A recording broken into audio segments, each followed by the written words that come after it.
This Public Safety Committee meeting to order. I'm going to give council members a few moments to get to their seats.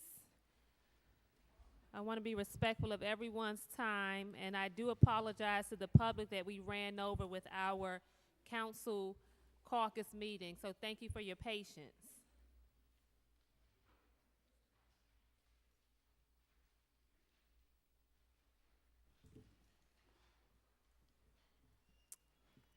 Okay. So I'm going to call to order tonight's Public Safety Committee meeting. The date is May 1st, and the time is 6:21 p.m. Joining me from the Public Safety Committee, we have Councilman Alfredo Ballerin, Councilman Thomas Hoey, Councilman Kelly Kimbrough, and Councilman Joe Igo. Council members present, we have Councilman Jamel Robinson, Councilwoman oh my goodness. Jenny Farrell. Jenny Farrell, Councilman Derek Johnson, Councilwoman Joyce Love, Councilwoman Judy Dochette, Council President over there hiding, Corey Ellis, and then President Pro Temp Richard Conti. Did I miss anybody? Okay. All right. We also have present our police chief, Chief Hawkins, who is here. And just to give the public an idea of how the meeting will be formatted this evening, we will hear from Chief Hawkins. The purpose of this meeting is to allow the chief the opportunity to debrief the council on the police-involved incident that occurred on First Street on March 16th. So the chief will be providing us a debrief on that incident, but also provide us with updates on what has happened since the investigation was launched. Once we hear from the chief, the members of the Common Council will have the opportunity to ask the chief questions. I'm going to ask that my colleagues ask one question so that we can keep the meeting flowing. And then once we have the opportunity to ask questions of the chief, we will then open up the floor to allow you, the public, the opportunity to provide public comment. And each of you will have 3 minutes to provide your comment. So when we get to that portion, I'll give you more details. So with that, I'm going to ask Chief, we're going to get started. We want to hear from you first, and if you're comfortable to begin, I'm going to turn the floor over to you. All right, thank you, Chair. And good evening, everybody. Good evening, members of the community. Good evening, members of Common Council. So I'll just start off with just an overview and a timeline of the events, and just some brief comments after that, and then I'll open it up to questions from Council, and then later to members of the community. So to start off with, this incident occurred on March 16th, and I was notified about this on the evening of March 16th, and I was forwarded an email that had an attachment in it from a Facebook link that showed some sort of incident involving police officers and some community members. At that time, the link was corrupted, or it otherwise could not be reviewed by me at that point. So I was not able to review that link until Monday, March 18th. And at that point, we reviewed that video, and we saw that there was some sort of incident involving officers and some community members on First Street. The incident happened in the early morning hours of Saturday, March 16th. And we saw that the officers that were involved obviously had body-worn cameras. And that morning, or that afternoon of March 18th, Monday, March 18th, we began the process of reviewing the body-worn cameras of all of the officers who had responded to that scene on that Saturday morning. And so we reviewed those hundreds of hours of body-worn camera videos. And by the evening of Tuesday, March 19th, we determined that there were some improprieties and some inappropriate conduct involving some of the officers with the incident on Saturday, March 16th. And so on Wednesday, the morning of Wednesday, March 20th, one of the officers was suspended without pay, and that was Officer Luke Deere. And we began the process, the internal process of reviewing the actions of all of the officers who were on the scene on that Saturday morning. At the same time, we began a concurrent criminal investigation of all of the officers and all of the other residents and community members who were involved in that scene in the early morning hours of March 16th. And that investigation went on for about 10 days or so. And on the morning of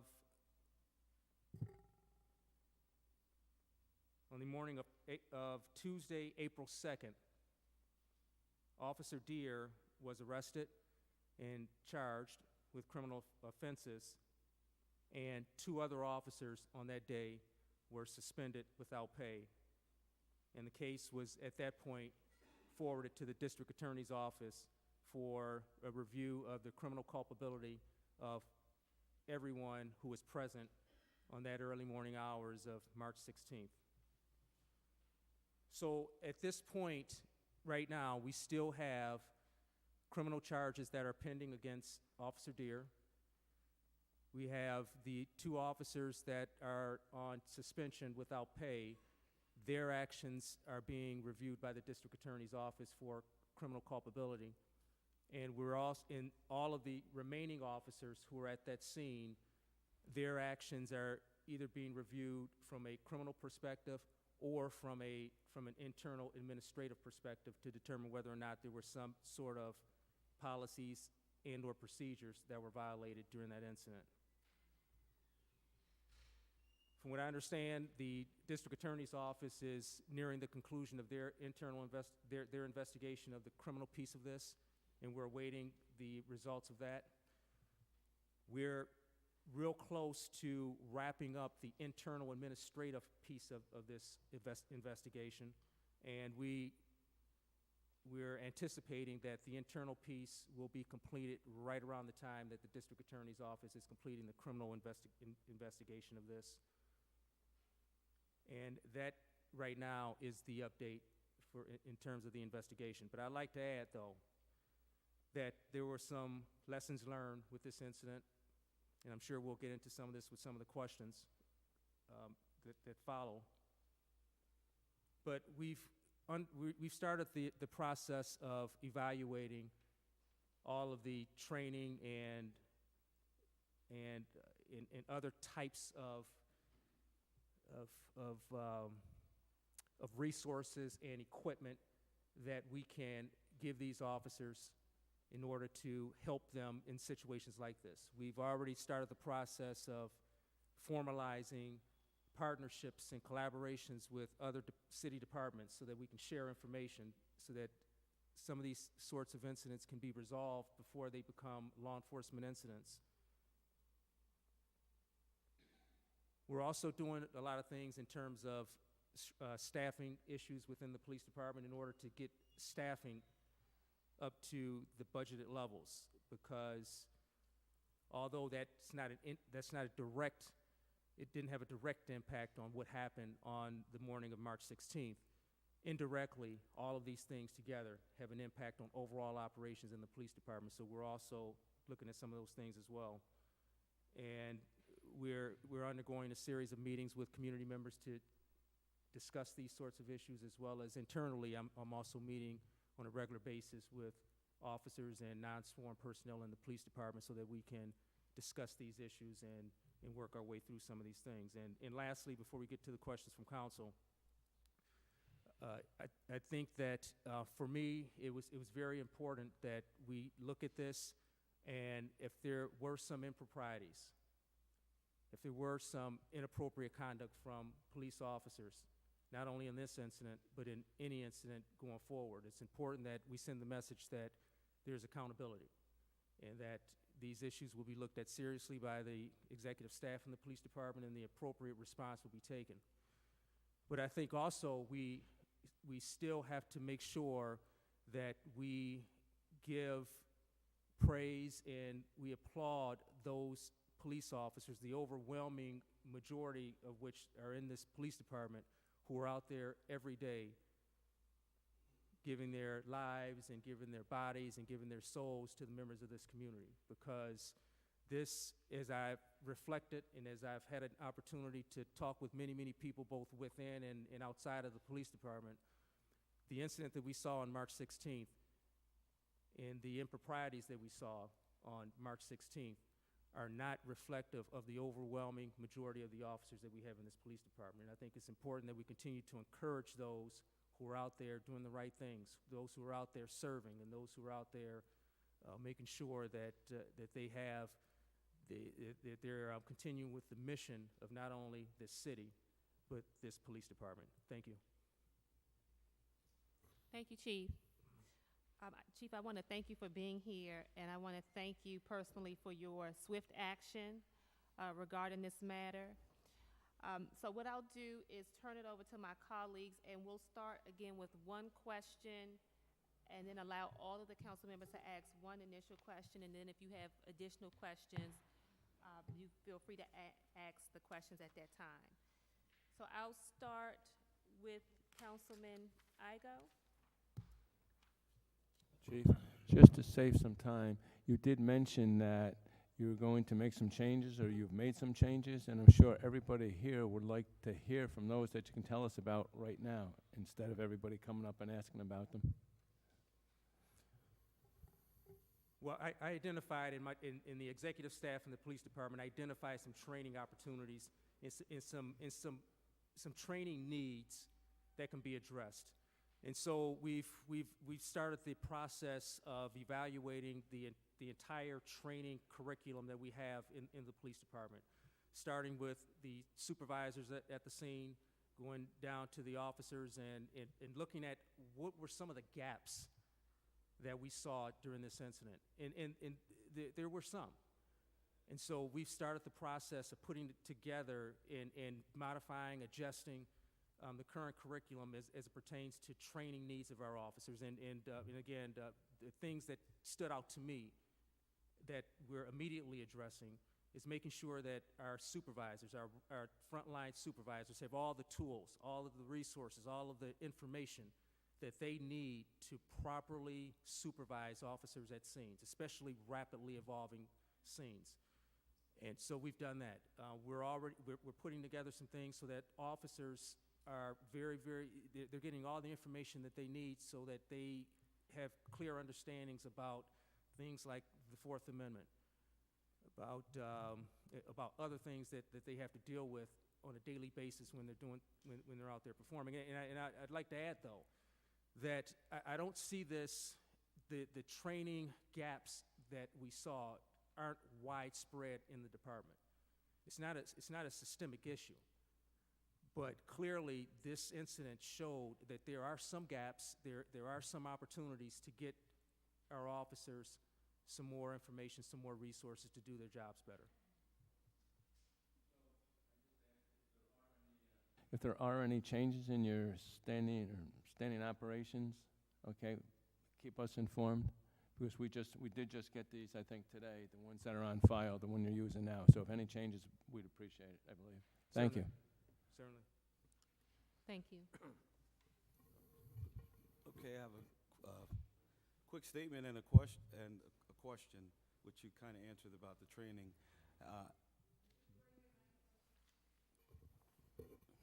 Okay, got a statement and a question. My statement is, as a former member of the Albany Police Department for 22 years, I agree with you. The vast majority of officers go out there to do the job, and most of the issues that we have with our folks revolve around disrespect. I think more than us being harmed by police, it's a disrespecting, which leads into all other things. That's my statement. You mentioned this is a training issue, that we could fix this with training. I just, having watched the video like everyone else, I don't see how training will fix what happened in that video. I really don't. I just heard you explain some aspects of training, but again, I'm at a loss. I don't see how you fix that, and that's my thoughts on that.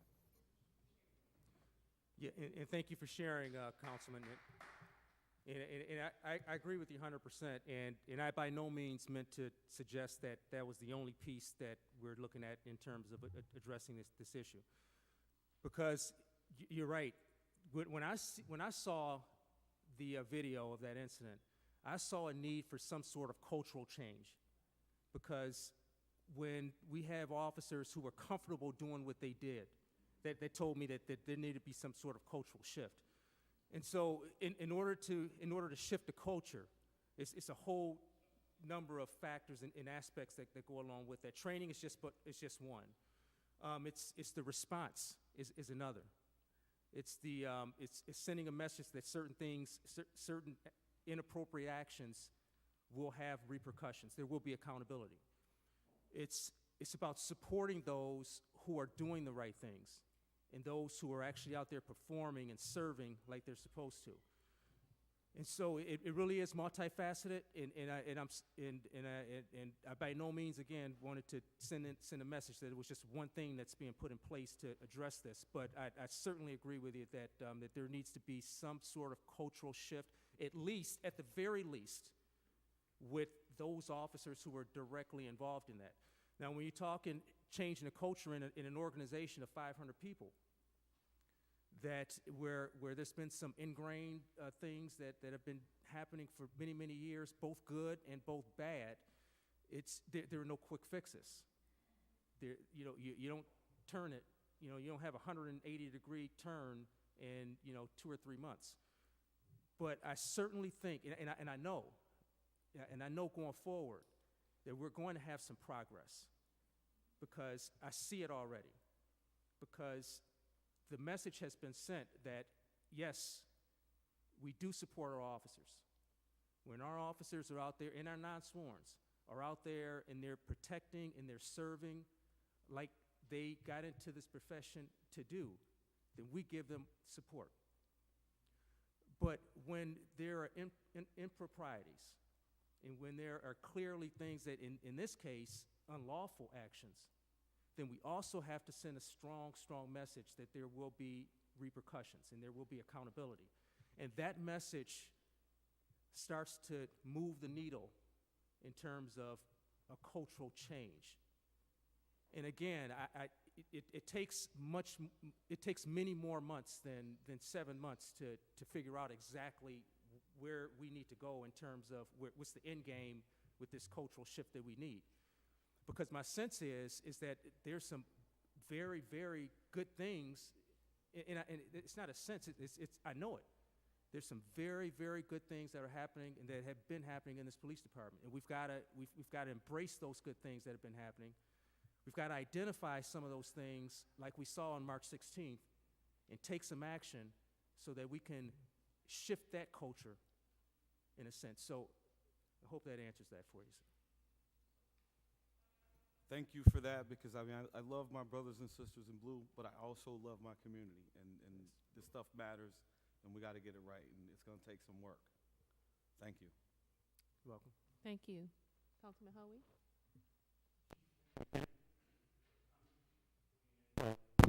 It is working. We were talking at our caucus about the number of police that were down right now, and we're guessing somewhere around 50 to 60. I'm just wondering, does that, having that shortage and having our officers doing double shifts or a lot of overtime, does that impact, when I saw that video, I saw somebody very angry, and I just wonder, as a person, as a human being, how does a person get to that level where they can unleash that anger in trying to hurt another person?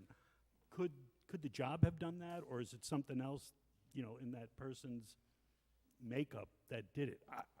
I don't know, and I don't know if you know, but I guess my only question is, should we working to get the force up to the levels where it's supposed to be at. Yes, and you're right. We can't. I don't know. I don't know what the motivations were. I don't know if anybody knows what the motivations are, except for those who are involved. But I do agree with you that officers who, or not anybody in any profession, if folks are being overworked, then it has some impact. It has some impact on performance, and especially when you're in an occupation that already has an inherent stress level anyway. And so you're right. Right now we're down somewhere around 40 officers. We're having, just as quickly as we're getting officers in, we're having officers retiring. So we're having that challenge. I'm optimistic going forward because we have a solid recruit class that just graduated. We have another recruit class coming in within another couple of months. And we're working on some opportunities that I think are going to come to pass that are going to allow us to increase our capacity in terms of the number of officers that we can train at one time. Because one of our challenges now is that we can only train up to 20 officers at any given time because of space constraints. And we're working on some opportunities where we can double that capacity. So going forward, I'm optimistic. But I agree with you. And one of the things that we're doing is we're monitoring stress levels in our officers because we're having officers who, because of staffing levels, some officers are being mandated to work. After they complete their regular shift, they're being mandated to work the following shift simply because we don't have enough staffing to start that next shift. And over the course of time, if that's not monitored, then it could have an impact on performance. And when you have officers who are in a high-stress environment already, then that could have some consequences that we don't want to see. And so we monitor very, very closely. And again, one of our strategies to alleviate that is to aggressively recruit and get some bodies in here. We're doing that. And going forward, I'm optimistic about getting some numbers, getting our numbers up to budgeted levels. You're welcome. Thank you. Councilman Ballarat? Thank you. I know the last 12 months have been a very difficult for our city and our relationship with our police and our communities. I remember not that long ago when community members were angry at the fact that we might have state troopers coming in and assisting our force because they thought our force was one of the best trained and best in the area. So this is a low. This is a low for our relationships, and it does tarnish the sacrifice and the hard work that's done by those who wear the uniform. And it's a sacrifice not just the day, but also their families bear. So we need to fix that, and we need to change that. And we need to improve the trust, as well as improve the relationships, and also improve the interactions between our communities and our law enforcement. So I guess I'm going to cheat, and I'm going to ask two questions. My first question has to do with what is the police department looking to do to start changing the tide? I'm sorry, changing what? Changing the tide, to get us off this low and get us to a better place where our community and our officers and our law enforcement have better relationships, have better communications. I mean, we spoke just a few days ago about the violence that occurred last summer. Well, we're going into a summer with 40 less officers than we had last year. That's problematic to me. A lot of the struggles that we had last year was there was a lack of communication. People didn't feel comfortable talking to our officers, talking and sharing what they knew. That's something we have to change. That's something we need to correct, to be able to stop the violence that we have in our communities. So my first question is, what steps are we going to take now to try to make these changes? Because we're going into a summer with less officers, and we're going to need more community support to avoid some of the situations that we had. My second question is, what can we do as a council to help address some of the issues that we have with staffing? Because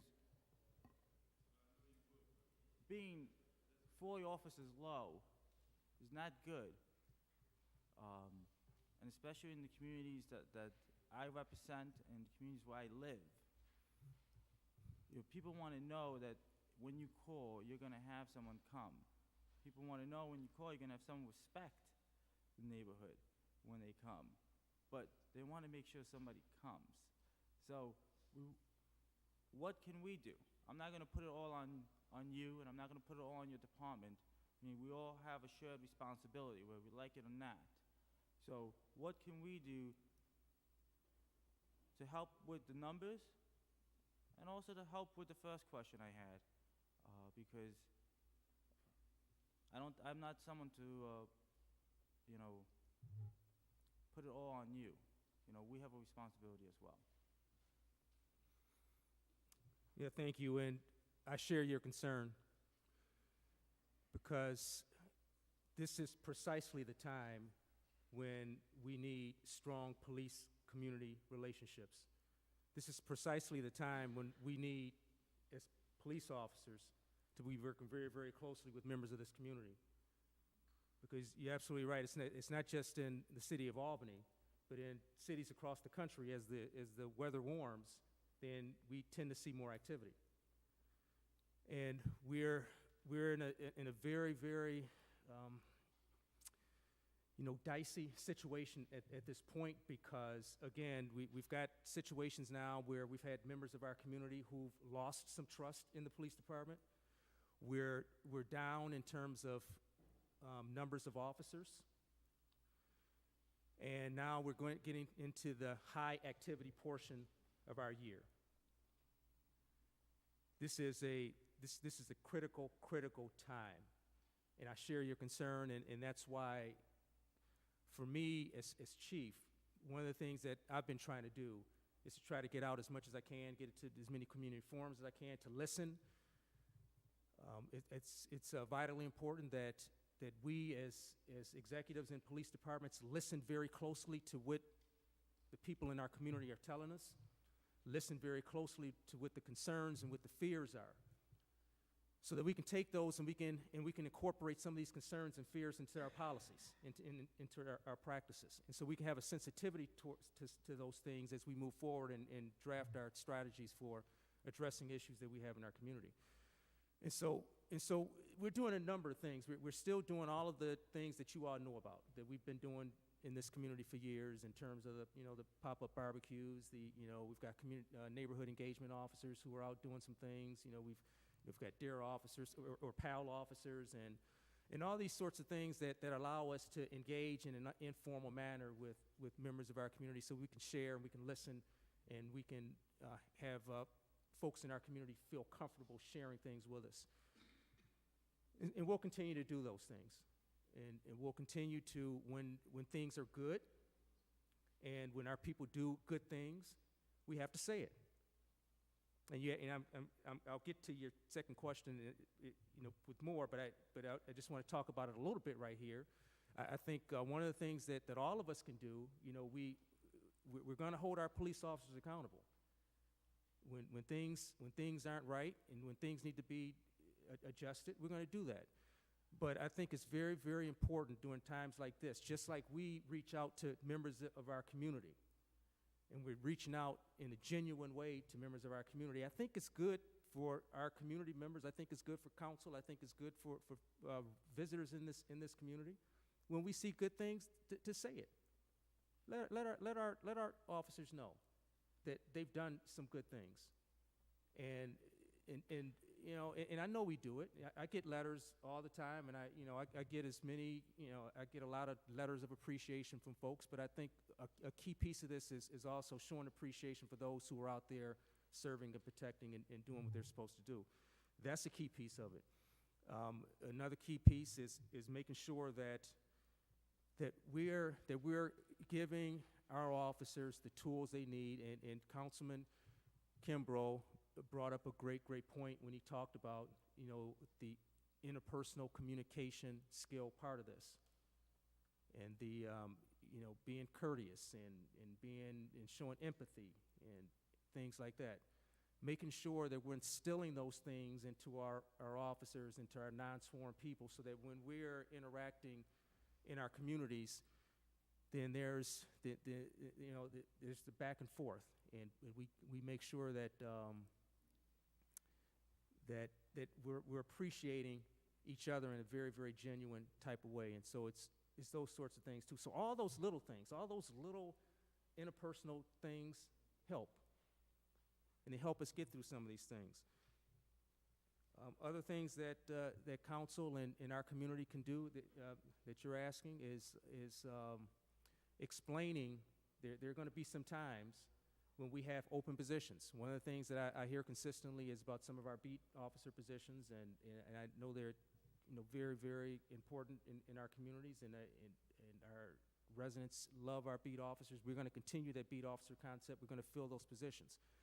But as you know, when we're 40 officers low, we've got to make sure that we have enough officers to respond for calls for service, just regular calls for service.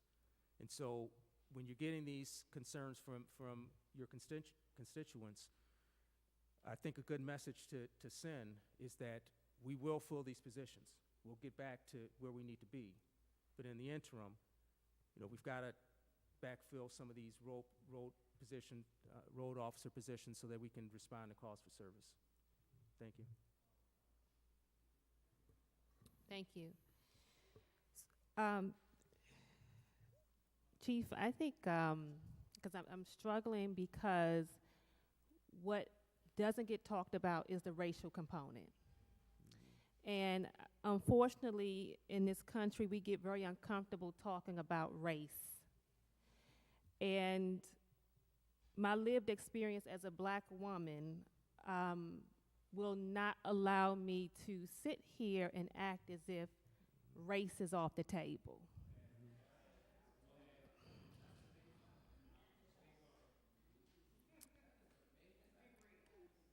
When I saw the video, I saw my husband, 6'2", dark-skinned black man. When I saw the video, I saw my younger brother, 6'2", brother with long locks. I think the disservice that we do to our communities of color is talk about these issues in a vacuum as if race is not an issue. And we can have a full force, but if we have a full force of officers who share the same ideology as those officers that responded that night, we do more damage.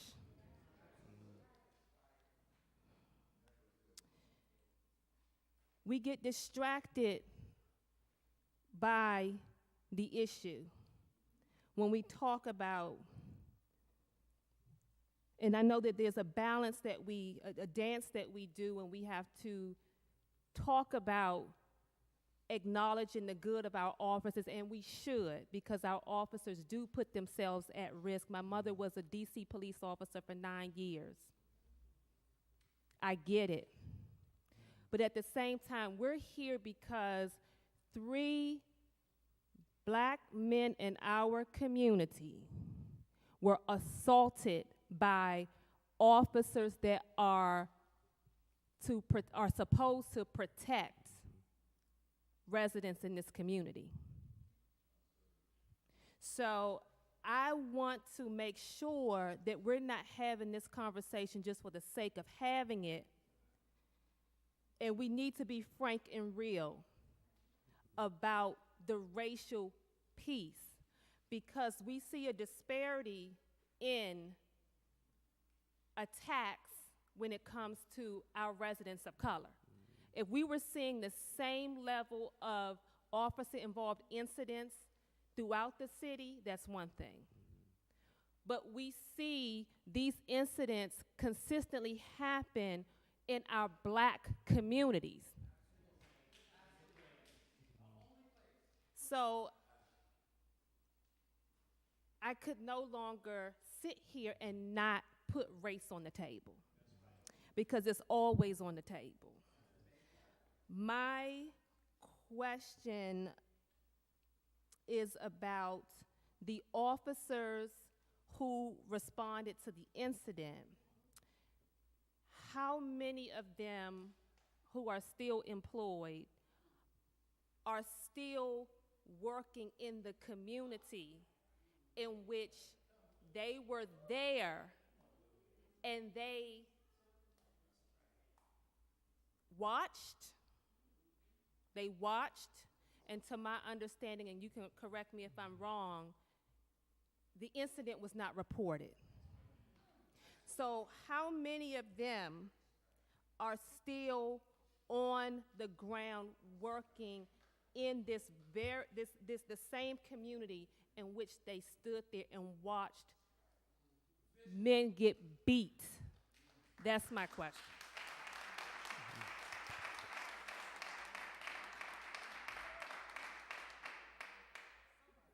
Yeah, thank you, Councilman. And right now, the only officers that are off the road and not serving on the streets are those 3 that are suspended right now. All the rest of the officers are still actively working.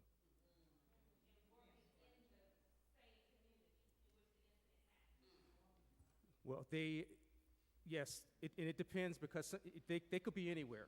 They could be anywhere. You know, they're assigned to stations, and the stations of which they're assigned, then they would patrol those areas. But they could be anywhere within the city. Yes. Thank you. You're welcome.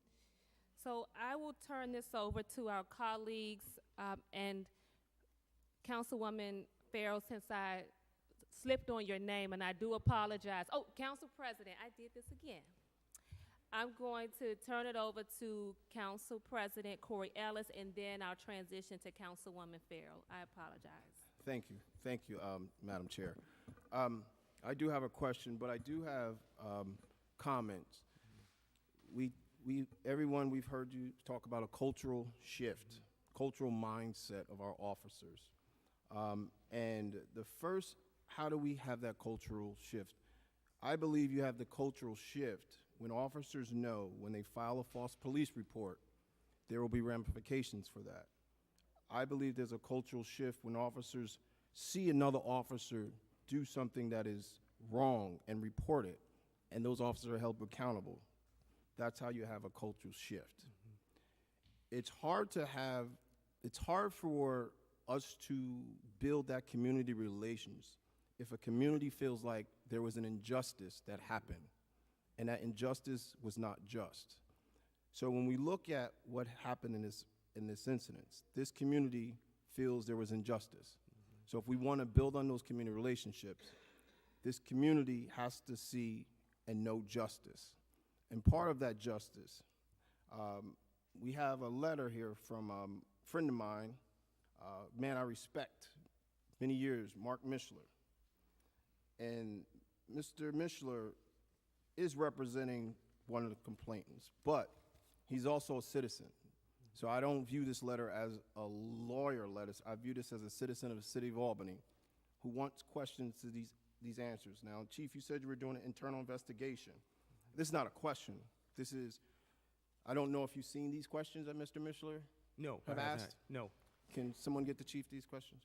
Because what I would like, a part of your investigation, I would like these questions that Mark Mishler asked answered.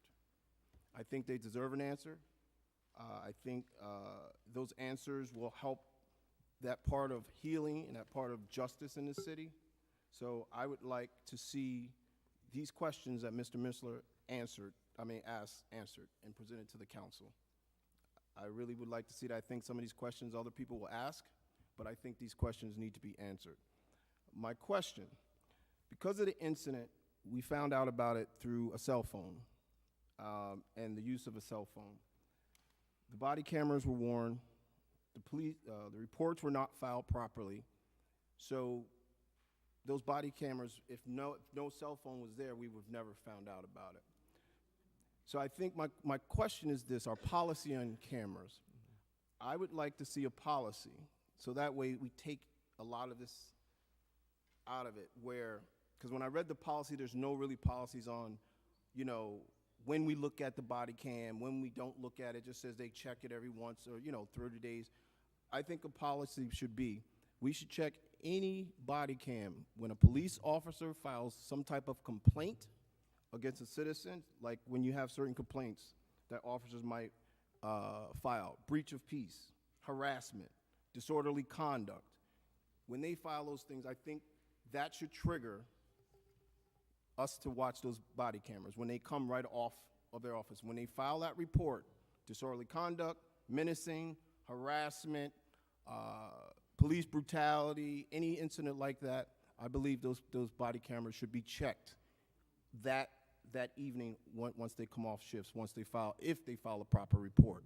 If, part 2 of the policy, if those cameras show that the report was false, those officers need to be held accountable. They have to be held accountable. Citizens every day, if you file a false police report, you're held accountable. You can be prosecuted. So those who are sworn to serve and protect files a false report and nothing happens, that's not justice. And what we seek is accountability. We want a police department where everyone in the city can be proud of, not just some, everyone. And that starts with accountability and holding them accountable. And I think once that happens, you'll see the culture change that we would like to see. So, Chief, what do you think about the policy about the body cams? Thank you, Councilman, and you raised good points, great points, and as a matter of fact, that's how it operates in practice. Every complaint that's made, the body-worn cameras are automatically, and it's just a piece of the review process, so it's automatically done. And in terms of the false reports and some of this other accountability, and I want to go back to Ms. Appler's, Chairman Appler's comments about the accountability, and I think you talked about that a little bit.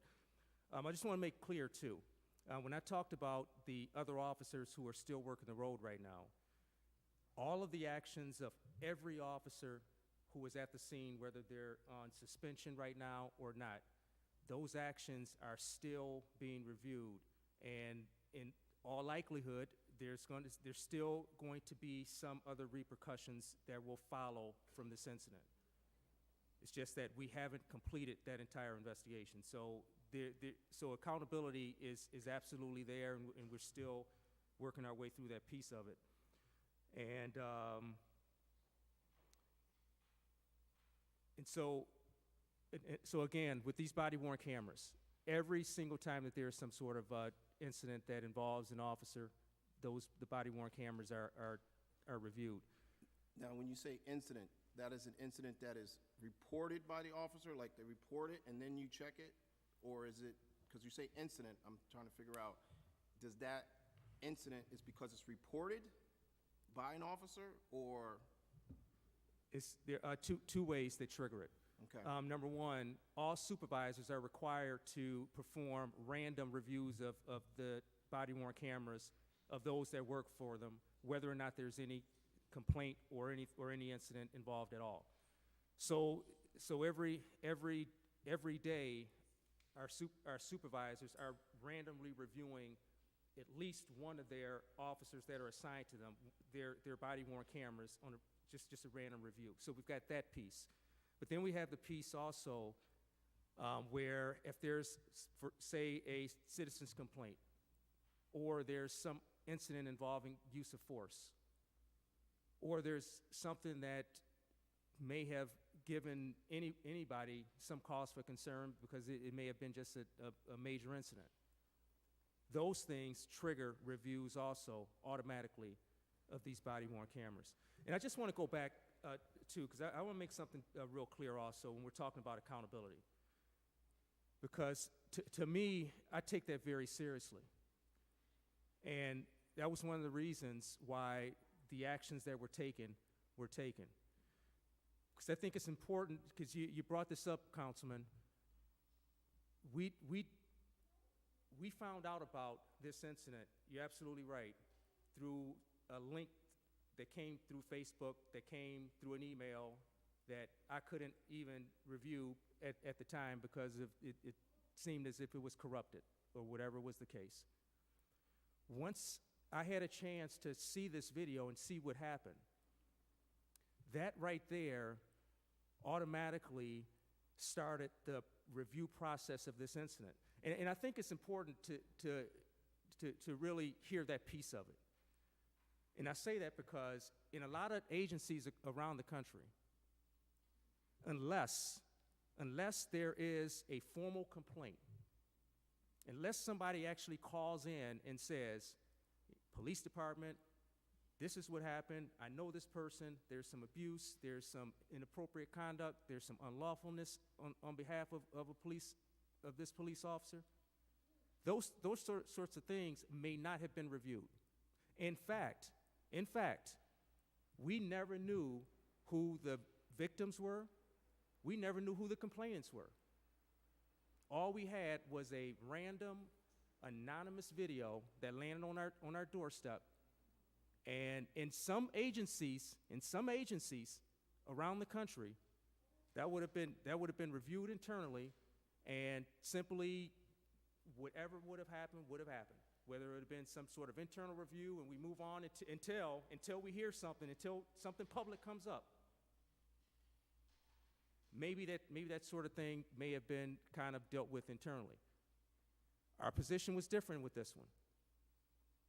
It was a totally random thing that landed on our doorstep, and there was an immediate criminal investigation and an immediate internal investigation, despite not knowing who these folks were involved in it, and despite not having anybody who ever complained about it. And in fact, we were going into almost a week and a half of canvassing that neighborhood to try to find out exactly who these folks were in this video that had been victimized, so we can make sure that there was some accountability.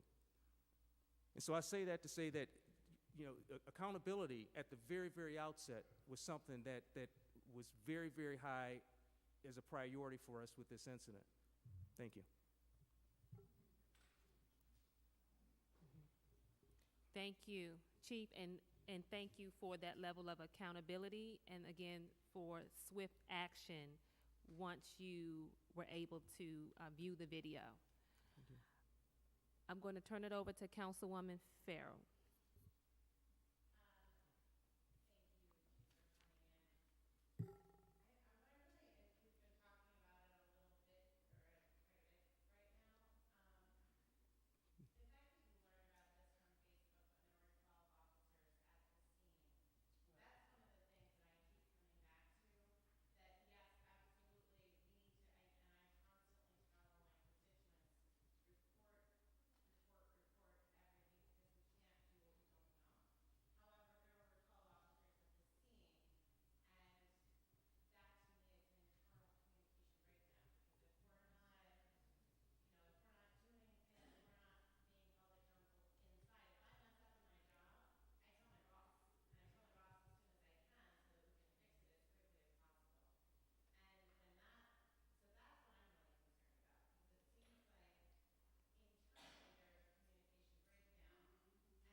Yeah, thank you.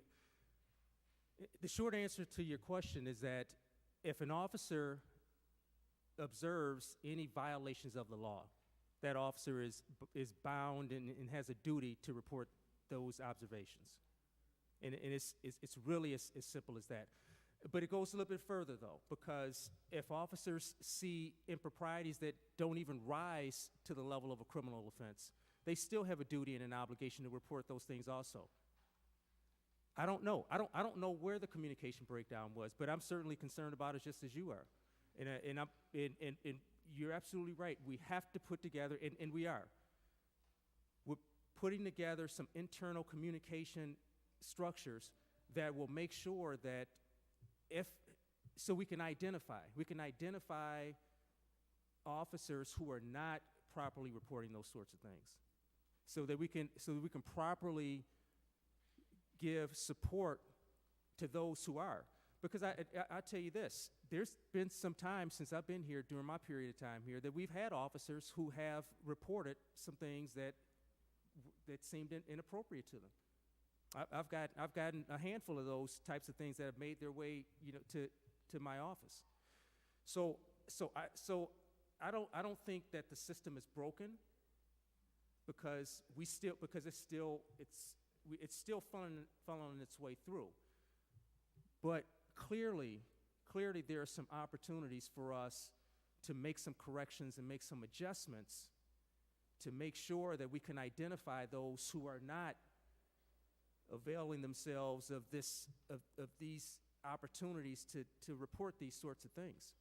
Because you're right, with something like this, where there's clearly some improprieties, there should have been some sort of reporting of the improprieties. Now, there were reports of the incident itself, because the officers, they drafted reports. There's daily reports that make their way to my office, and so the incident itself was reported. But when you have that level of impropriety, then there should have been a little bit more detail as to exactly what happened during that incident.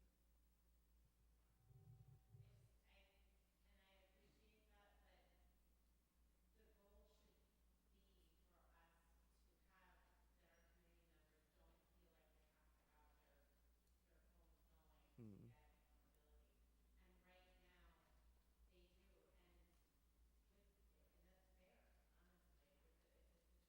Mhm.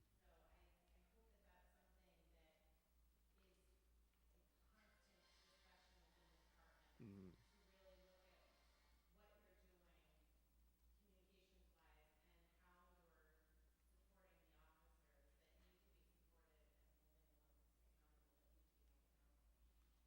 Yeah. Thank you. Thank you. Councilman Robinson. Thank you, Madam Chair, and thank you, Chief, for being here on this evening. And I also want to publicly thank you because when you first got into office, you made a commitment to myself, Councilmember, and Councilmember Love, that when things happen, that we will be notified and we will be called. And a few days after, I believe that you reviewed the tape, you called me and you said, Councilman Robinson, I don't know if you've seen the video, but I want to let you know that I'm on it. And I do appreciate that, because when I was contacted from by the family, I had information that I could give them to let them know that you were on it, as well as Councilwoman Pleers. But I want to just address something that was said and kind of talked about for a minute, and that was about the stress. I want to take that off the table, because for over 400 years, our communities have been dealing with stress since we hit the shores of this United States of America. Stress because we've been ridiculed and abused at the hands of white men for over 400 years. And that stress has been compounded. When the KKK would come to your door to harass you and your family, when we think about things like Jim Crow and how dogs were sick on us. We're dealing with a lot of stress from our ancestors, stress from my grandmother, my great-grandmother, my great-grandfather. So we're dealing with a lot of stress. And what I seen that night wasn't Officer Deer acting out of stress. He was acting out of action that I can do anything I want, and I will have the backing of my brothers in blue, brothers and sisters in blue, the backing of my police, and the backing of my police union. That's what that was. And thank God we did have body cams. And thank God that there was an individual at the scene who decided to record. But my question is that I don't believe that this is just the first time offense of Officer Deer. I don't believe it's the first time. I believe it's the first time he got caught. But I receive calls every day from community members about the harassment they receive from the police. And so my thing is, it's a pattern that has to be identified with officers. Because most of the time, it's just not a first-time thing. So my question is, how does your department identify patterns of police brutality? And then how can we as a council empower the Citizens Police Review Board to have more power to identify the patterns in police behavior? All right, thank you, Councilman. And I'm 100% with you as it pertains to identifying some of these patterns and connecting the dots in terms of behavioral patterns, because you're absolutely right. Little, small, seemingly innocuous types of interactions that may not that may be inappropriate, but may not rise to discipline, may not rise to a criminal offense, may not be unlawful. We've got to carefully track those sorts of things, because in a lot of cases, it's a sign of some deeper problems that we need to deal with. And so we have early warning systems in our department. We have software that allows us to identify some of these early warning patterns with officers with some of these minor incidents, and if we're seeing this sort of pattern, to make sure that we get these officers the assistance that they need to kind of break out of this pattern. Sometimes it's personal issues. Sometimes it's training issues. Sometimes it's an issue where a person just doesn't need to be in this job.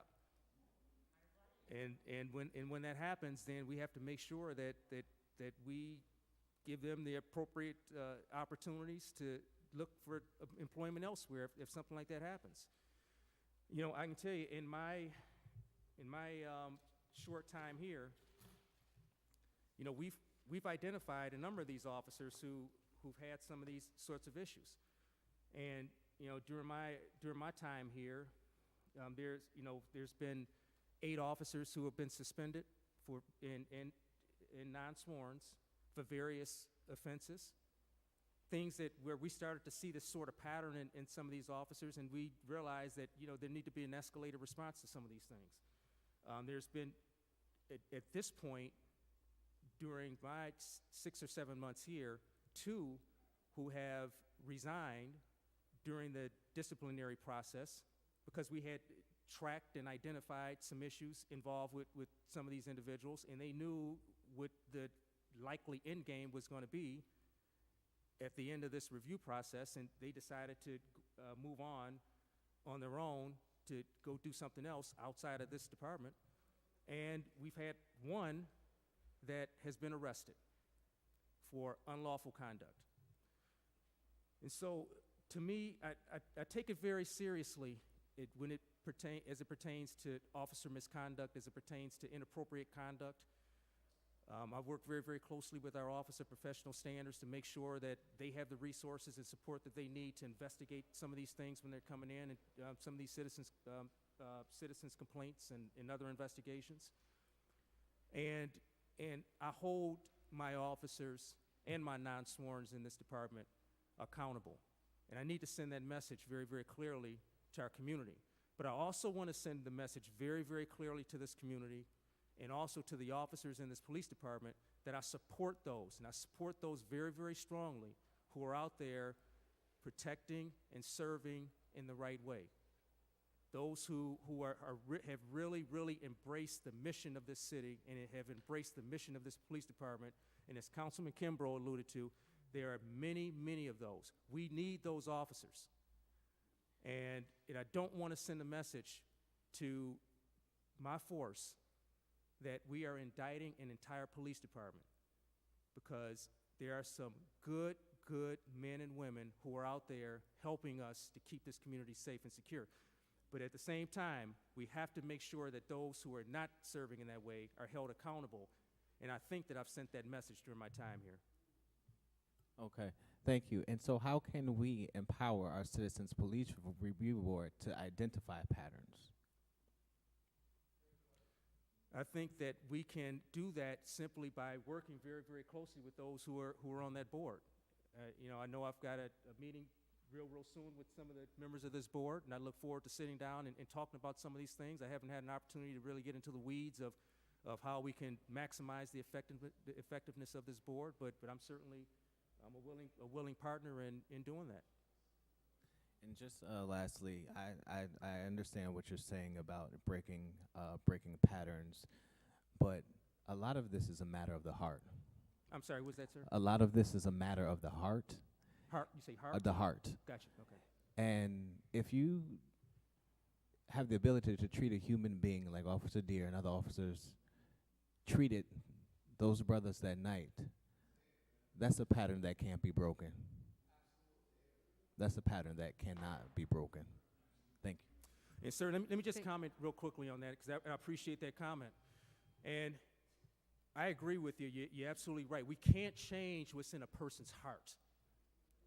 I can't change an attitude.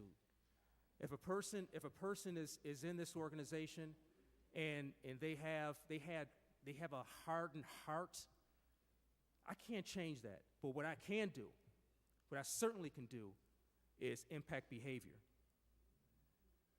And I'm not so focused on changing how officers and non-sworn members in this organization feel. What I am concerned about and what I'm committed to doing is changing how those officers, if they're not already doing it, how they treat others despite what they feel. And if they don't, to make sure that there are some consequences, make sure there's some accountability. Because behavior can certainly be impacted from my position. Thank you. Councilman Robinson, I want to note that former Councilman Dominic Casolaro, who is here, had legislation that would strengthen the CPRB by allowing the CPRB to get a sense of officers who are constantly engaged in these types of acts. And so as a body, we can revisit that legislation and look at how it can be enhanced and hopefully supported by the full council. Thank you, Madam Chair. Councilwoman Love. Thank you, Madam Chair. Chief, I have the copy of the body cam policy. I have one question. Was there a few officers that turned their body cam off when this happened? I have some evidence to lead us to believe that may have happened, yes. So I'm going through the policy. I couldn't find where the penalty is for turning up your body cam. I don't know if you read this or not. I mean, I know you've been here a short period of time, but Dorsey, have you seen this policy? I know we all got one. I just want to know where about in the policy where I could read what's the consequences of an officer turning off his body cam. And thank you, Councilwoman Love. And I don't know exactly where it is in that policy, but I tell you this: it is a violation of the policy to disengage that policy, to disengage the body-worn camera during an incident without some sufficient justification for doing that. So there are some administrative repercussions that could flow from that, yes. Thank you. So has your question been Yes, yes. asked and answered? Okay. Thank you. Councilman Johnson. Thank you, Madam Chair. A lot of the things that I wanted to say have already been asked, but I feel a need to respond to some of the statements that you made, all right? And I will say that I believe the first part of the cultural shift has started because something happened that never happened to a white officer in my life that put their hands on a minority in our community. They got I said I believe the first part of the cultural shift has started because an officer has been charged as a result of putting his hands on a minority in our community, which I've never seen that in my life. But what I can speak to is I know a number of minority officers that have been fired for things like falsely reporting a stolen cell phone. And what bothers me is, you know, we have a number of violations. We pointed out that someone turned off their body cam, and I believe that moving forward, this is a teachable moment. And if you turn off your body cam while a police officer is committing a crime, that should be more than a violation. You know, because you're tampering with evidence. If you are being arrested by a police officer and you try to destroy the evidence, you're going to be charged with whatever crime as well as destroying the evidence. So that's one point. And then you said that the supervisor's responsibility. Well, that night, whoever was the acting supervisor didn't do their responsibility because no cam, video cam was checked.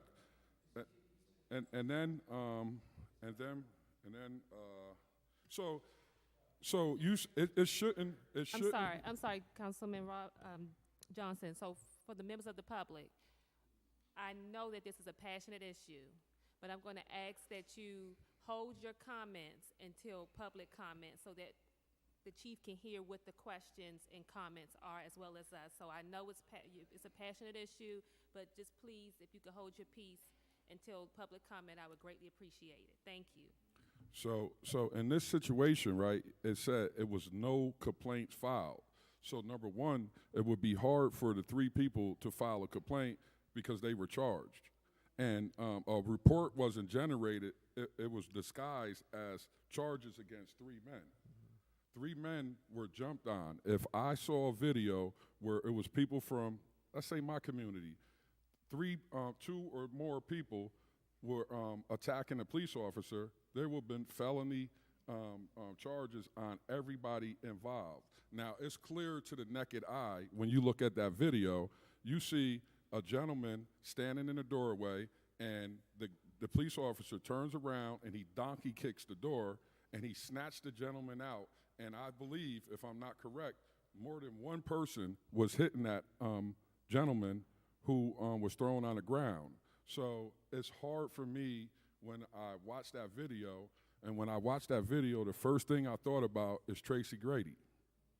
I thought about sitting at Clinton Correctional Facility talking to Tracy and him telling me his whole ordeal. And if you listen to his ordeal, if you check the record, the record from his trial, he will explain exactly what we saw about a person on top of him hitting him in the head with a nightstick.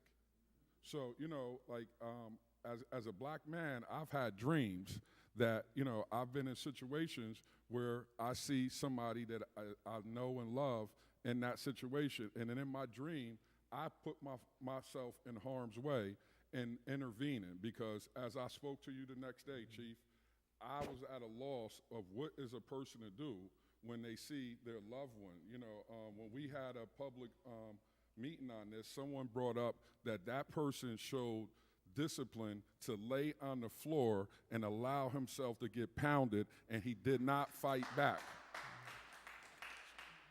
So for me, it's troublesome when you look at the audacity of the actions that were taken. Like, to be honest with me, to be honest, I felt like that man was on some type of drugs. If you slow down and you just watch him, he wasn't de-escalating a situation.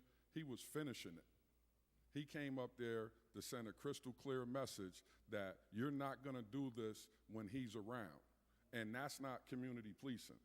That's not how you build relationships. That's not how you address issues in a community. And it's problematic that if it wasn't for that victim's sister to make that video, and even with the video, it still took a long time, and even with the investigation, for me, it's not happening fast enough, because we have community members that wanted to be here tonight and just felt like this was just another process. And like I said, you know, from my relationship with you, since you've taken over as chief, you know, I didn't have to call you about this because you called me. You let me know what was going on, and I commend you for facing up to everything that comes with your position. I haven't seen another chief that comes by himself and faces the music. So, you know, and then I just think about, if you look at the Alizar Williams, and then you look at when chest cams were introduced, it just seemed mighty funny that all of a sudden everybody want to retire. So, you know, like, and I'm gonna finish this up. The last thing, Chief, I on one hand, I applaud you for coming and facing the music, right? But you introduce good police officers. Everybody in this room understands that it's a lot of great police officers on the Albany Police Department, but you diminish yourself, you know, because I'm not saying it was all bad people there that night, but you opened up the eyes for me to look at you as a bad person when you didn't say a word about what happened that night.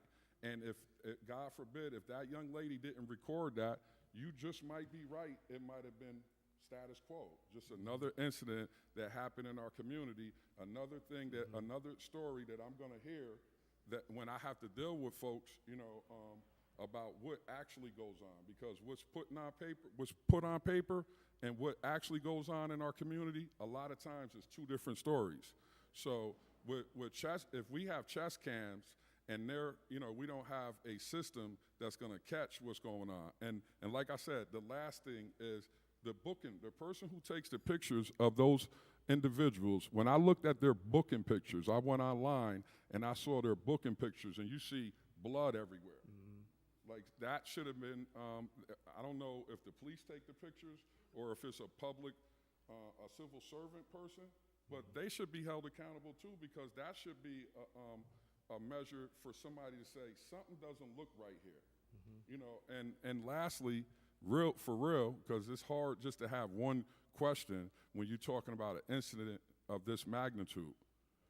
Why were they refused medical treatment? That's the, you know, the insult on top of the injuries, on top of everything else that they experienced, to be told that they cannot get medical treatment. So please help me out.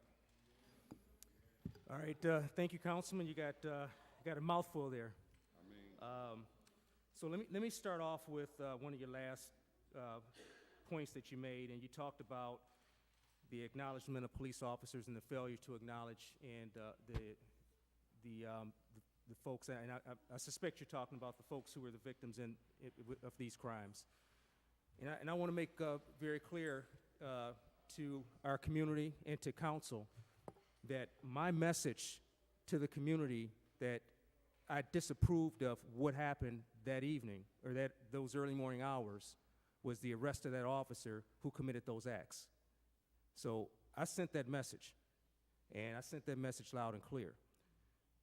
Now, when we talk about the acknowledgement of police officers, you know, Councilman, I say that because as the CEO, basically, of a $56 million organization with 500 plus people, I've got to make sure that I show those in this organization who are doing the right things for the right reasons, that they have support, that they're valued. that they have a voice and that they have some sort of, that they understand there's impartiality with leadership in this organization. I've got to do that because in order for this community to be served properly, we have got to have an organization of individuals who feel like they're valued, who know it, who are treated the right way by the executives in the department, so that they can go out there and treat others the same way. We've seen it all. We've seen all kind of stuff. You don't have to be in police work to know this. I mean, you can be in any sort of industry. I mean, all the studies are showing, especially all of the contemporary studies are showing that that people in an organization treat those that they're serving the way they're treated within that organization. I've got to treat these people right. I've got to treat these officers in this department who are doing the right things for the right reasons. I've got to tell it to them. I've got to say it publicly, and I've got to support them publicly. But I've also got to make sure that I'm sending a message that if we have individuals in this organization who are not serving appropriately, who are committing unlawful acts, who are being discourteous, who are not showing empathy, that there's going to be some consequences from the top as well. And I showed that.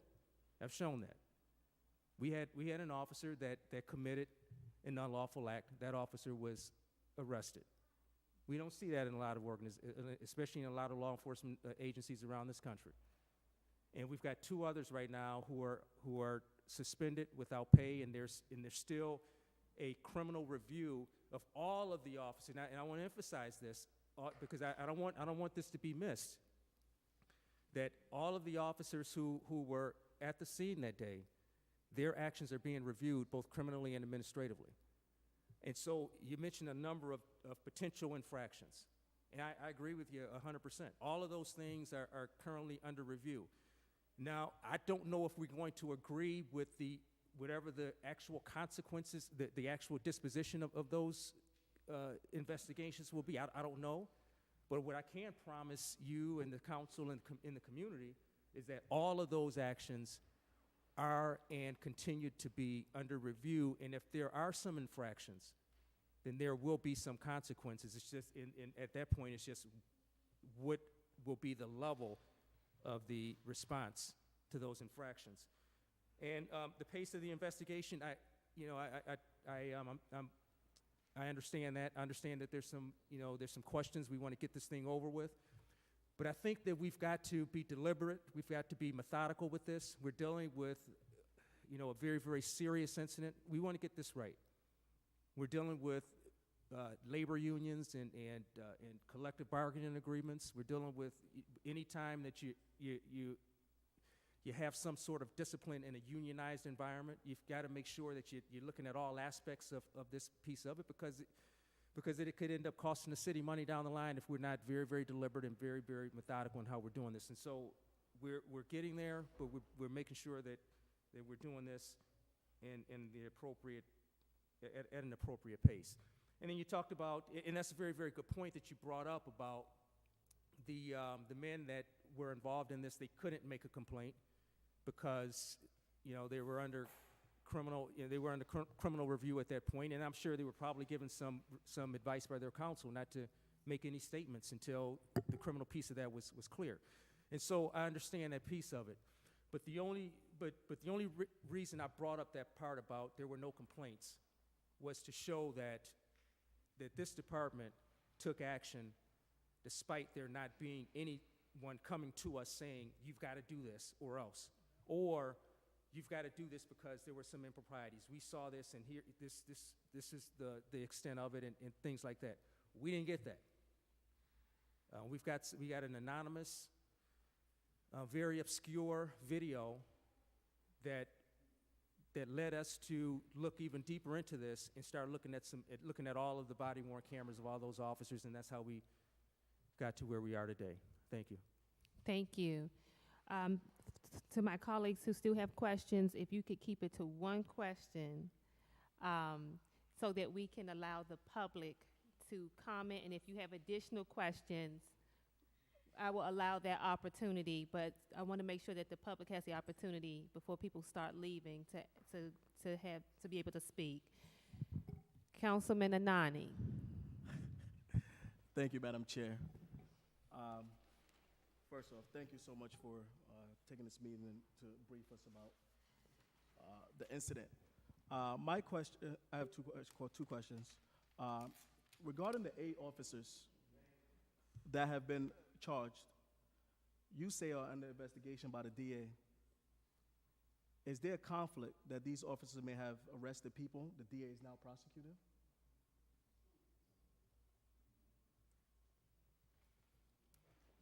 There's a conflict with those that are being, the one that's being charged and the 2 that are on suspension right now. There's some clear conflict with those. That's where those officers are taken off the road. The other officers, we don't know the extent, and we don't know the level at this point. And right now, we're kind of working our way through that. I don't feel that there's any danger to the community for having those other officers serving the community at this point. And this is just about the union contract that you mentioned. You keep saying that they're suspended without pay. That's not true. Dare was suspended March 20th. Union contract stipulates only 30 days without pay. They were suspended April 2nd. Tomorrow is May 2nd.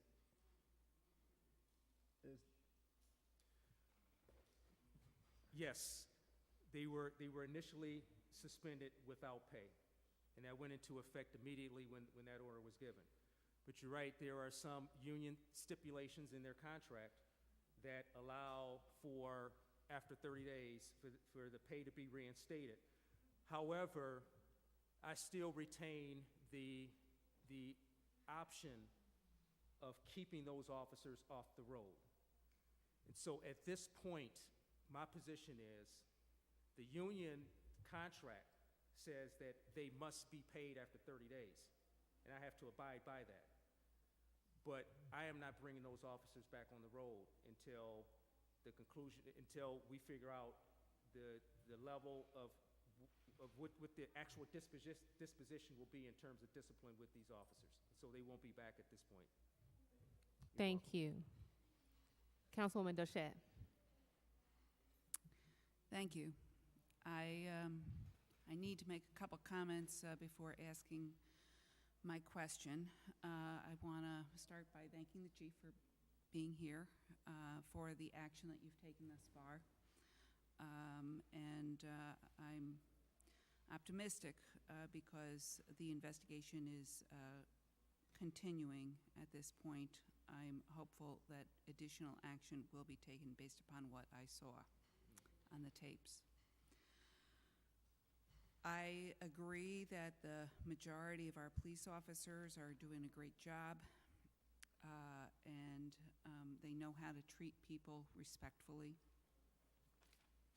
I personally know many that I can't imagine treating people the way I saw those police officers treat people in those tapes. I want to echo the sentiment that has been expressed here in one way or another, that however tired or stressed you might be, you don't wind up kicking somebody like a dog. You don't come to the job unless you've come to the job with that kind of mentality that you consider that to be an acceptable way to treat another human being to begin with. Or perhaps that you're not seeing the person that you're doing that to as a human being because of the color of their skin. I find that very disturbing. I think we need to label it what it is, which is unacceptable and inexcusable, and yes, those people should be held accountable. I think, in my opinion, based upon what I've seen on those tapes, there are other police officers that should be charged, and that there is other action that should be taken, including some of those police officers should no longer be on our force.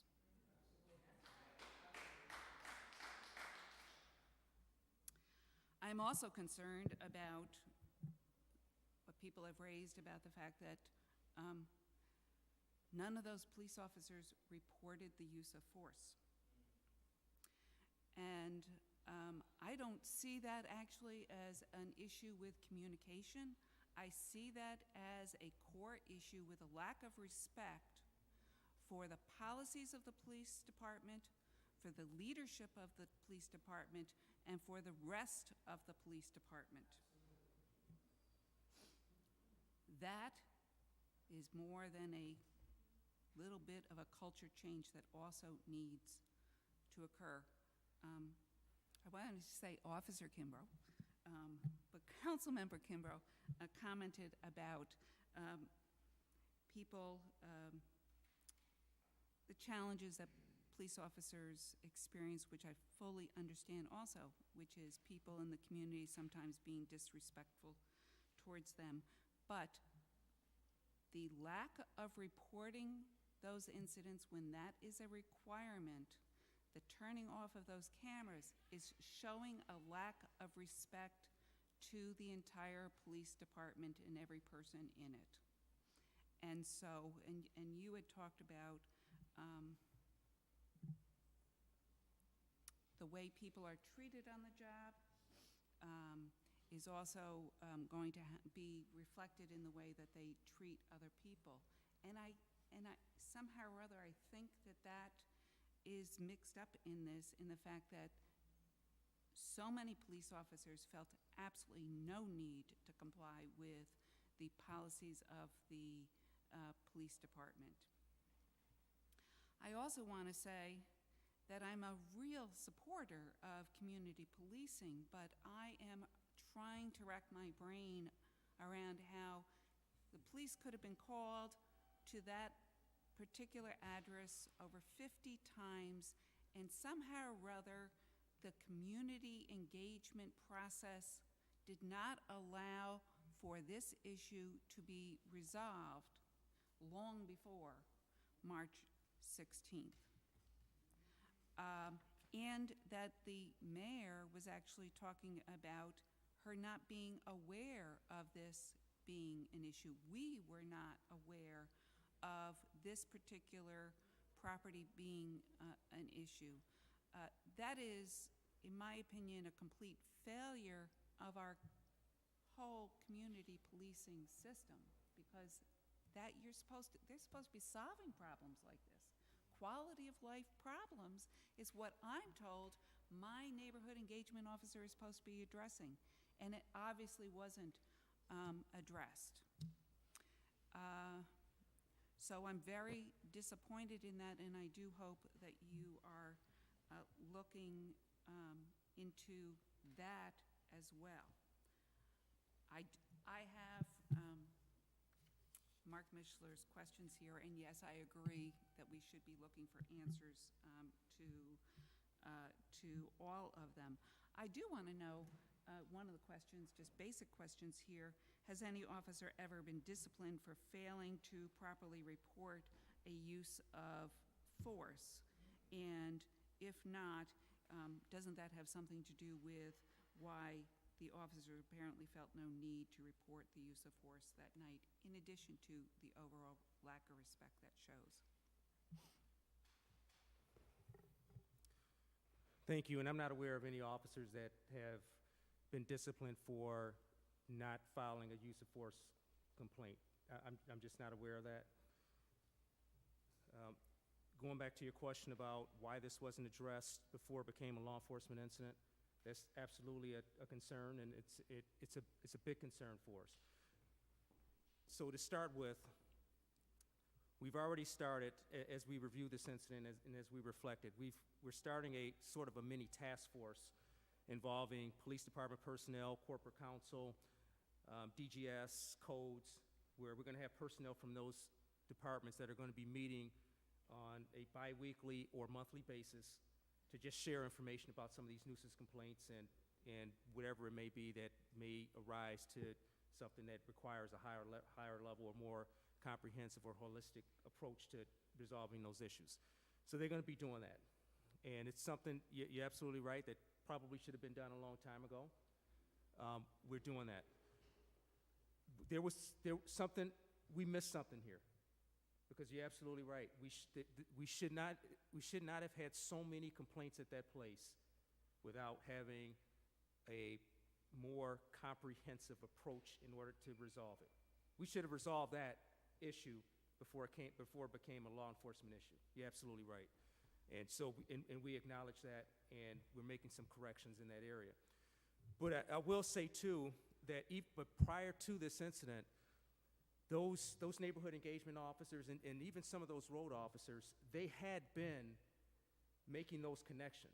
There had been a number of these nuisance type complaints that happened prior to this one, where they did exactly what should have been done. Gotten codes involved, gotten corporate counsel involved, and we did what was necessary to shut it down, or whatever was necessary to prevent that from becoming a law enforcement incident. So the system is not totally broken, because we had been doing it. It's just that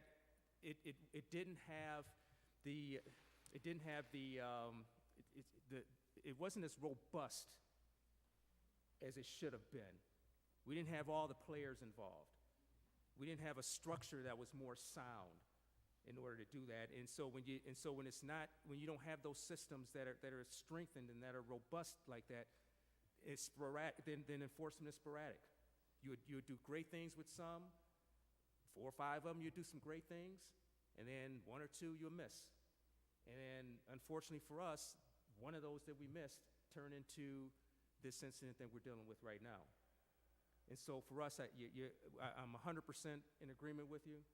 We've got to strengthen those systems that we had, that were kind of there, but were just kind of sporadic, and make sure we have a solid system in place so that we can identify those issues involving all of the key players in the city and resolve those issues before they become law enforcement issues.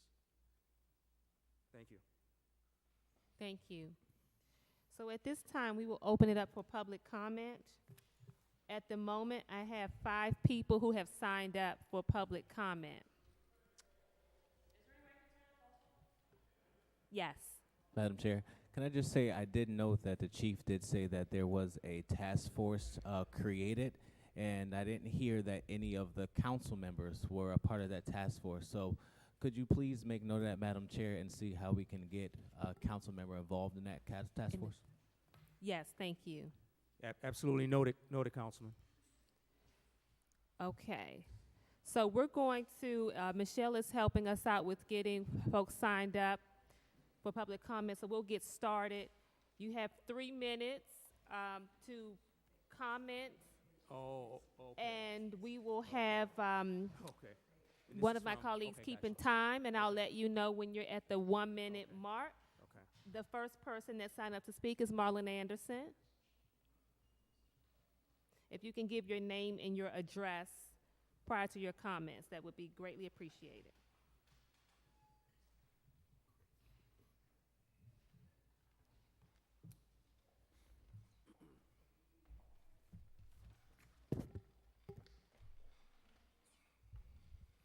Good evening, members of the public, members of the council. My name, of course, is Marlon Anderson, a community advocate, 214 Lark Street, Center Square in the city of Albany. Coming forward, I'm watching this process, observing this process, involving myself in this process. I want to say, again, that we're taking baby steps down the path, but any step forward is a good one. I want to thank the chief for coming forward, as he has been doing, and stepping into the eye of a storm. I know you might be upset at me now, Chief, for supporting your appointment now, but this is what you signed on for, so I'm glad that you're doing the work that needs to be done. I'd like to direct to the public that we have to support this chief and his efforts to make change, because if we don't support him in his efforts to make change to ingrained and traditional status quo in this police department, he is not going to get support from the people he's trying to make change with. So we have to stand behind this chief until he proves himself not worthy of our support. And right now he has proven himself worthy of our support by doing things that have never been done in this city. So we have to stand behind him if we're truly going to seek justice and change. And change needs to be the watchword here, because we are addressing something that I've been coming forward in front of this council for quite a while and speaking about, which is shaking up the status quo in this city. Because if we don't shake up the status quo in the city, whether it's in the police department or whether it's in City Hall, there will be no change. And change is clearly needed in this city. This is just the latest in a series of incidents that demands that change be had. And to create that change, while we have been focusing on the police chief and the police department to make change about that, we need to remember and understand that the responsibility for true change and the responsibility for policing the police is in this chamber. 1 minute. You police the police. You make the laws. And we were chastising the chief about the policy. If there's a problem with the policy, then you, council, elected officials in the city of Albany who have the power to make laws, make policy, create legislation that puts teeth in the policing to understand and create an environment that ensures that this type of violence finally ends in this city. I mean, we don't need to see another father, son, or brother suffer because there is no legislation, no pursuit. It's time to make a change. It's time to shake up the status quo, and it's time for this council to take the lead and do that. Make legislation now that addresses this issue so it never happens in the city again. And I want to thank you for your efforts. They are very much appreciated. And I know you don't hear that much from me, but your efforts that you guys are doing are very much appreciated. And I very much want to say to the councilwoman, I very much appreciate you saying what hasn't been said and needs to be said in this city. There's an issue with race and racism in the city of Albany that has been a tradition and a policy for too long. We need to start talking about race in Albany. Thank you, Mr. Anderson. Our next speaker is Rayshawn Douglas.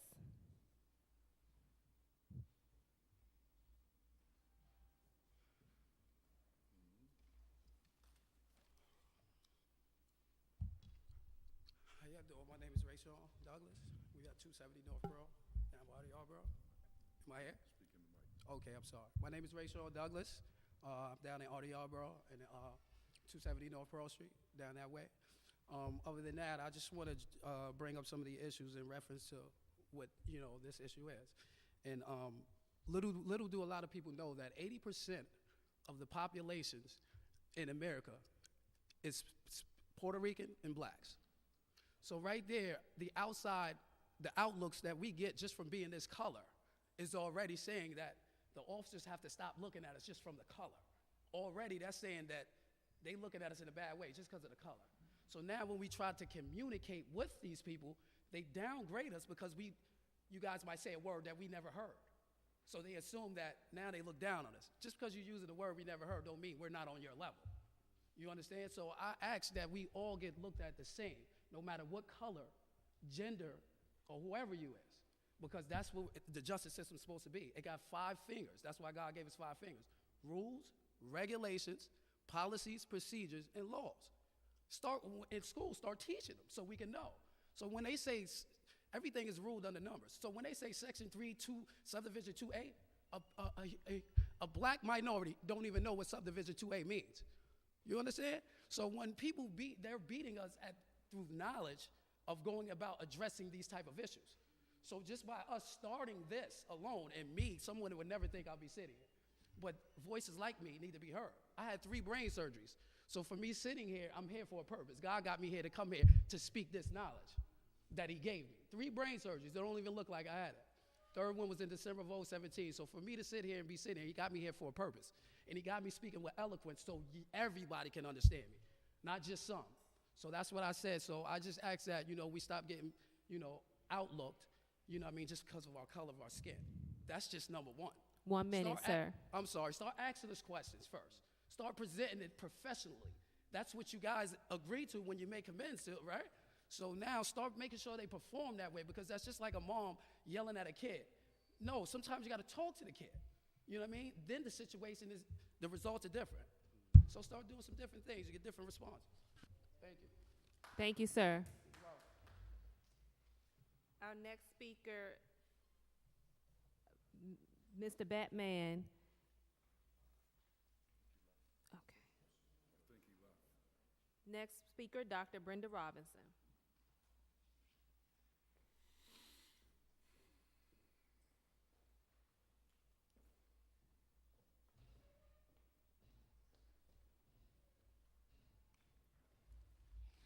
My name is Dr. Brenda Robinson, 266 Livingston Avenue in Albany. I'm the chair of the Commission on Human Rights. I want to thank the Common Council for having this meeting. Thank you, Dr. Pliers. I really appreciate it. And I want to thank the chief for being here and being on the hot seat. I want to remind everyone that in the city of Albany, we do have a human rights law. And above all things, all residents are afforded an equal opportunity to enjoy full and productive life free from violation of basic civil and human rights. And certainly, human rights have been violated here. We need continued accountability and follow through. Racism, it is imperative that racism, discrimination, and inequities in Albany need to be addressed, and this also includes the Albany Police Department. I just want to make a couple comments about some things I heard. One of the things was spoken about was overtime and mandation in regards to the police officers. Well, I'm a well-trained nurse, been in nursing for a long time. I've worked overtime, been mandated, worked 16, 18 hours straight, still returned to work. I've been kicked, spit, called the N-word, all types of things. I still showed up for work and took care of my patients. I did not go into the streets and act like a savage. And if I did, as Councilman Ellis up there, we discussed this, and if I did, I would have been fired and arrested. So talking about overtime, we all do that. Mandation, I understand that, but that is no excuse for the treatment that folks received. One other comment was our chief had mentioned initially that the system is not broken. I think this is clear evidence that the system is broken. And the Commission on Human Rights is here and willing and really anticipating working with the Common Council and the chief as well. Chief, I support you, you know that. We're here ready to work to bring about a positive change. And I want to thank you all for your great comments. Thank you, Dr. Robinson. Our next speaker is Charles Robinson.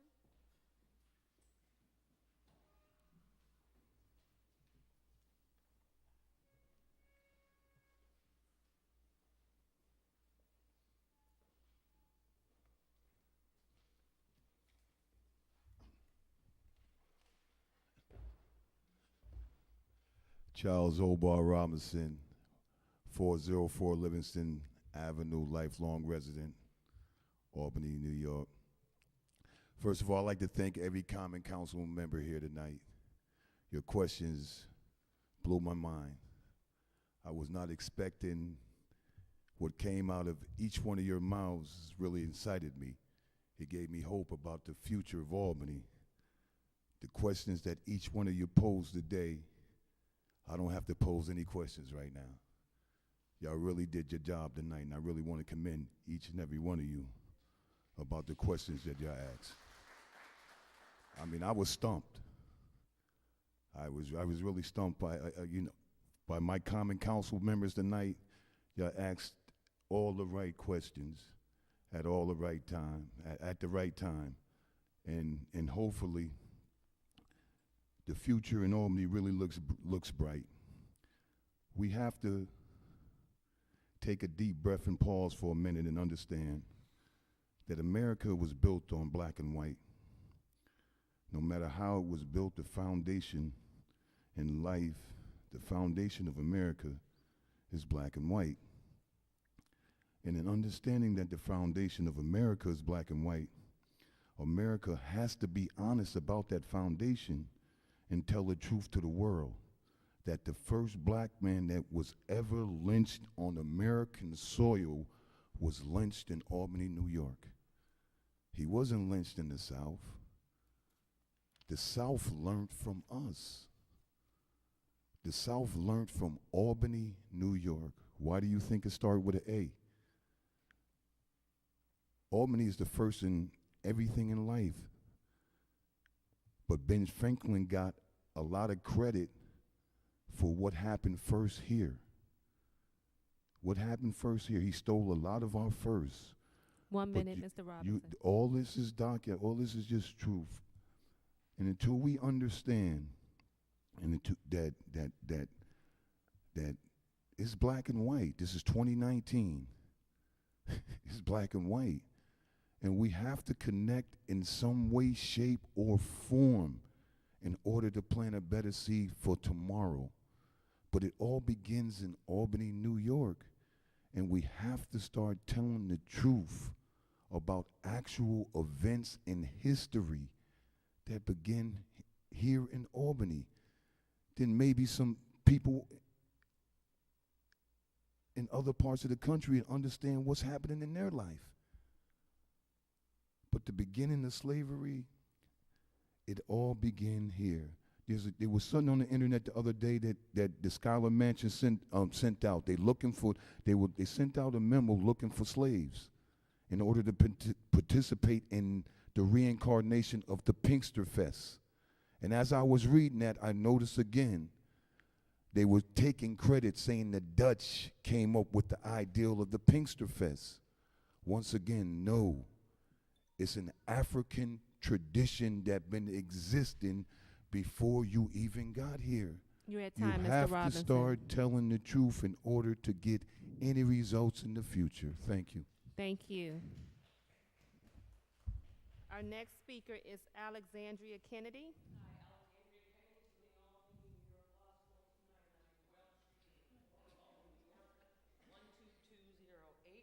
I'd like to begin by letting you know, Chief, I'm not Hawkins. I'm very disturbed by a few of your comments. I'd like to be able to have a dialogue with you. However, this is an inappropriate forum because there is no dialogue for the public comment.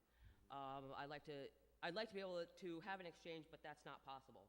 The first thing that I'd like to address is you said disapproval. You expressed disapproval of your officers. You addressed the issue of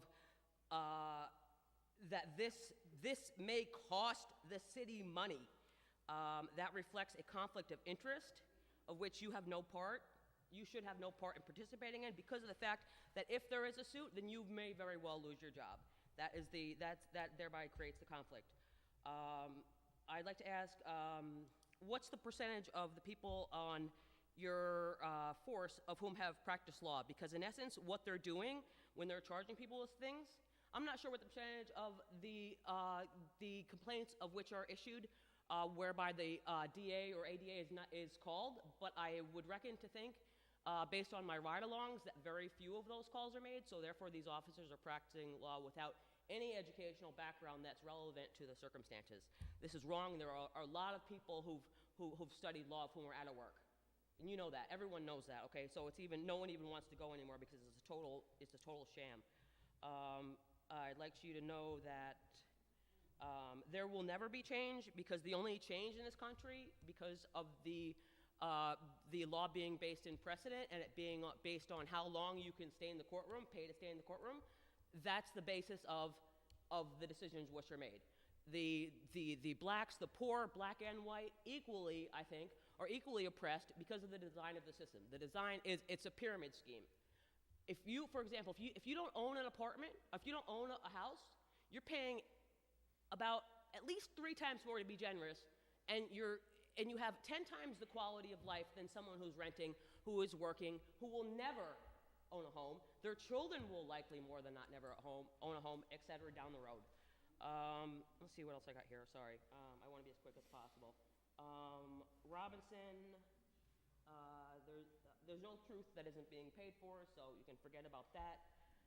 The people of whom own the publishing companies, they're going to say whatever the people of whom buy the books want them to say. That's the bottom line. Marlon, he left.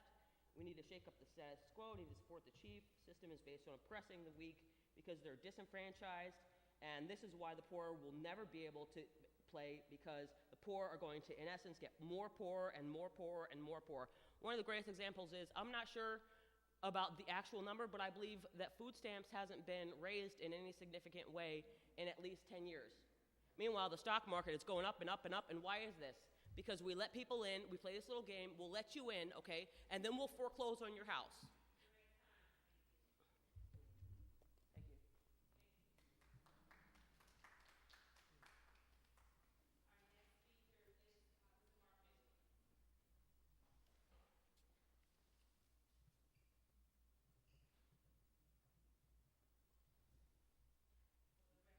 For the record, we have 2 remaining speakers.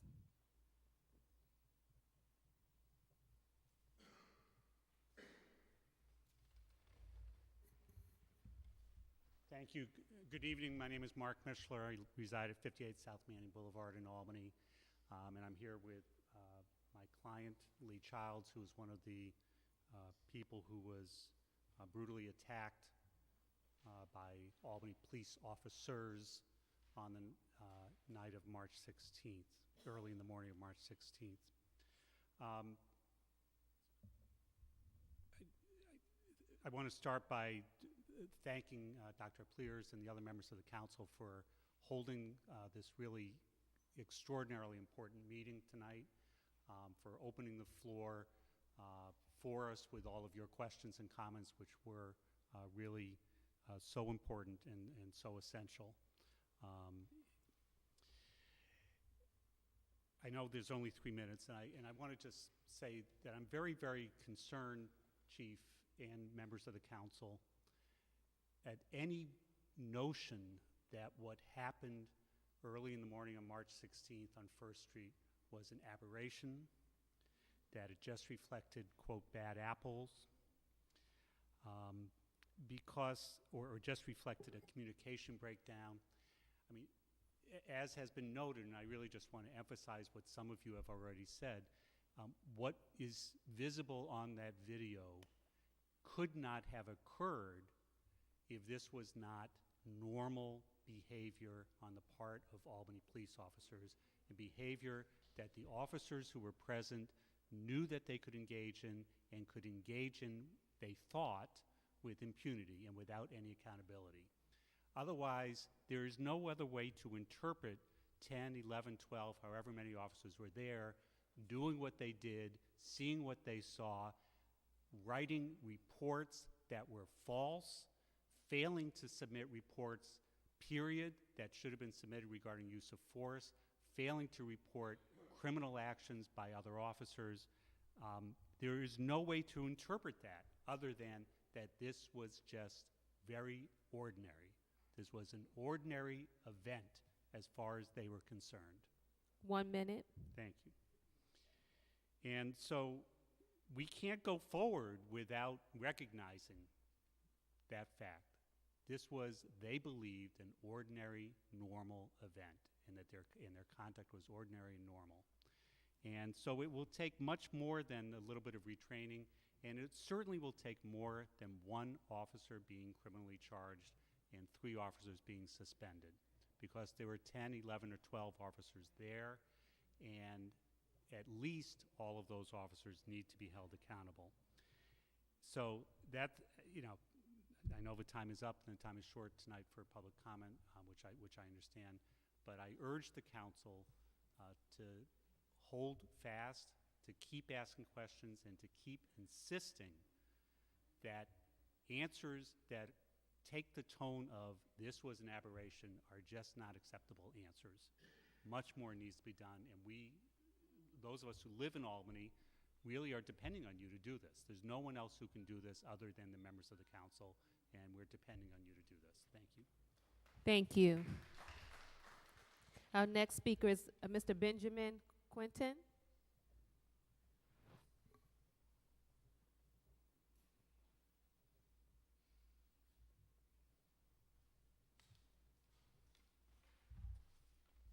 How you doing?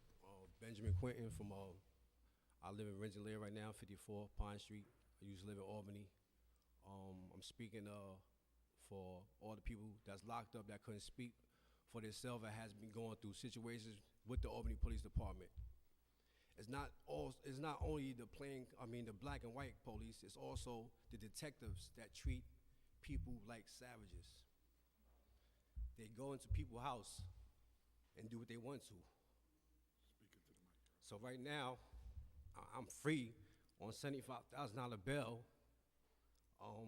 I call it March Madness, because that's what the police department was on, of March. They was doing whatever they feel was accountable to themselves and not worried about no one else. And the body cam plays a whole part in a lot of situations. I was arrested, and the police officer said they turned off their body cams.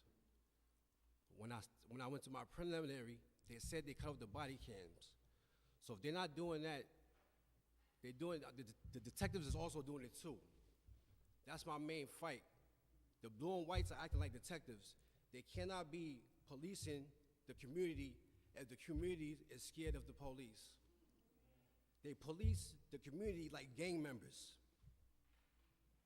When they talk to a person, they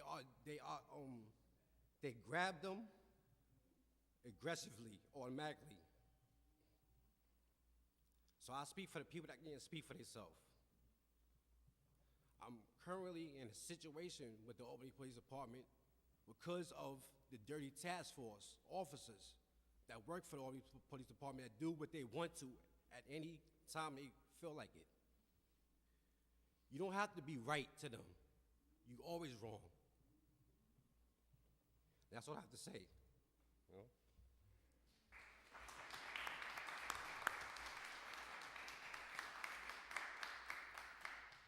Thank you, sir, for being here, pending your situation and speaking your truth. Our last speaker is Mr. Dominic Castellaro.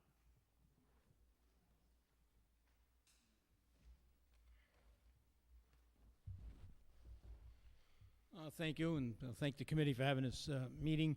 Just two things. Dr. Players mentioned a piece of legislation I had in many years ago. It was very simple. It was just that the Civilian Police Review Board would know if an officer had more than one complaint. And they don't get the officer's name.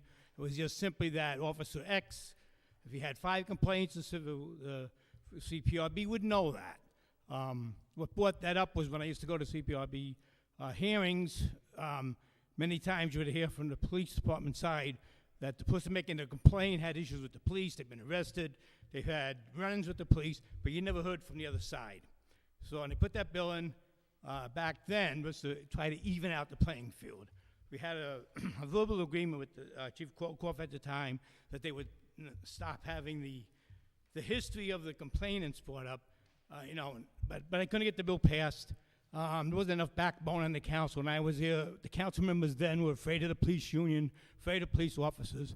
I believe now, since it's been 2 election cycles since I retired, that I believe this council today would pass that bill, probably pass it with no problems at all. It's a very simple thing. It would help the CPRB out, and you need to know the pattern. We've always told the police department had internal warning systems, but it didn't do anybody any good if nobody else knew about it. So hopefully we can bring that bill back up, someone can introduce it, and the CPRB would know, and an officer has a complaint against them, that this might be the 5th one. The other side of the coin was there might be an officer 15 years on the force, never had a complaint, and now they have one. Maybe it was just one bad day that day, and that should be taken into consideration also. But the pattern needs to be there, so I'm hopefully you will bring that back up.